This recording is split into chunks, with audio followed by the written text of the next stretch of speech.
The story begins with a small cat slinking through the garden, its eyes wide and curious.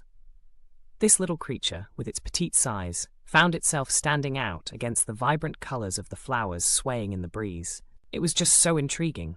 This strange cat had soft, velvety fur that felt like a gentle cloud, and a long, fluffy tail that swayed gracefully behind it.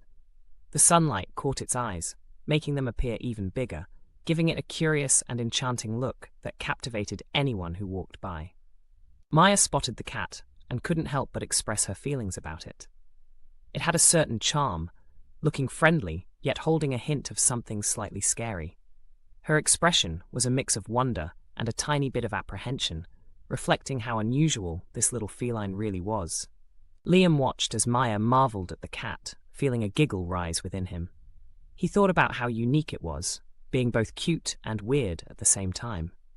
It was hard not to be drawn to its playful antics. After sharing some fun moments with this curious cat, they decided it was time to give it a name. They both loved the idea that it was so quiet and fast, just like a shadow. And from that lovely moment forward, the small cat became known simply as Shadow, bringing a brilliant smile to their faces.